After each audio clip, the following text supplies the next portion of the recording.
Alhamdulillahirabbil alamin, kita akan sama belajar tentang kalimat basmalah. Nabi Nuh menyebutkan di dalam surah Hud ayat ke-41 bahwa beliau memerintahkan umatnya ketika naik kapal dengan kalimat a'udzubillahi minasyaitonirrajim wa qala, dan berkata Nabi Nuh, irkabu fiha bismillah majreha wa mursaha. Naiklah kalian ke dalam kapal itu dengan mengucapkan bismillah, baik ketika berlayar maupun ketika berhentinya, ketika berlabuhnya. Kalimat basmalah menurut para ulama ini merupakan kalimat yang menyertai amalan-amalan kita ketika kita meminta pertolongan dan berkah dari Allah Subhanahu wa taala. Kemudian nabi yang pertama menuliskan basmalah adalah Nabi Sulaiman, sebagaimana disebutkan di dalam surah An-Naml ayat 29 dan 30. Ratu Bilqis itu mengatakan ulaqiya ilayya kitabun karim, bahwa telah diberikan kepadanya kitab yang mulia. Disebutkan oleh para ulama bahwa penyebutan kitab yang mulia ini karena ada kalimat bismillahirrahmanirrahim, sebagaimana disebutkan pada ayat selanjutnya, innahu min Sulaimana wa innahu bismillahirrahmanirrahim. Nah, ada ulama yang mengatakan bahwa bismillah itu maknanya dengan memohon pertolongan kepada Allah. Ismun di sana adalah maknanya sebutan, artinya dengan menyebut Allah secara langsung. Tetapi ada juga yang menyebutkan bahwa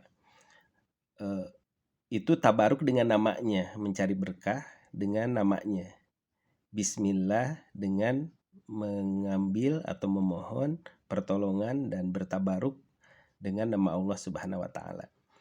Di dalam tafsir Ibnu Katsir itu ada disebutkan, diriwayatkan oleh Ibnu Mardawai bahwa Nabi Isa itu pernah menjelaskan bahwa bismillah pada huruf ba, sin dan mimnya itu ada makna juga, bahwa ba-nya itu bahaullah, keelokan, keindahan Allah, sinnya itu sanaullah, ketinggian, keluhuran, pujian bagi Allah Subhanahu wa taala, dan mimnya itu adalah mamlakatuhu, kerajaannya.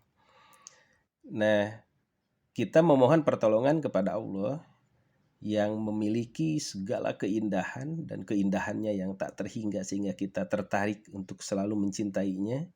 Kemudian juga pada keagungannya dan pada kerajaannya juga, yang kita tahu langit dan bumi adalah bagian dari kerajaan Allah Subhanahu wa taala. Tidak ada raja yang sejati kecuali Allah Subhanahu wa taala. Nah, dengan memohon pertolongan kepada Allah ini, insya Allah pada tindakan-tindakan kita mestinya menjadi tindakan yang sangat optimistik dan bertanggung jawab. Optimistik karena Allah adalah Ar-Rahman Ar-Rahim yang akan menolong dan membimbing kita pada setiap tindakan kita. Kemudian juga bertanggung jawab karena kita membawa nama Allah Ar-Rahman Ar-Rahim. Dalam arti jangan sampai kita merusak nama baik Allah Subhanahu wa taala ini. Yang walaupun tentu keburukan kita tidak berpengaruh kepada Allah, walaupun manusia seluruh dunia dari yang pertama sampai akhir, jin dari yang pertama sampai akhir durhaka, tidak berkurang kerajaan Allah, kemuliaan Allah. Tetapi jangan sampai kita yang menyebutkan bismillahirrahmanirrahim ini justru tidak mencerminkan hamba dari yang maha pengasih dan maha penyayang. Dan kalimat bismillahirrahmanirrahim ini juga merupakan sebuah perubahan paradigma ya. Dulu yang namanya Tuhan atau dewa itu gambarannya menakutkan. Tapi ketika Islam datang, itu bahkan semenjak zaman Nabi Sulaiman ya, itu dinyatakan Allah itu yang maha pengasih lagi maha penyayang. Semoga kita pun menjadi orang-orang yang penuh kasih, penuh sayang. Kenapa?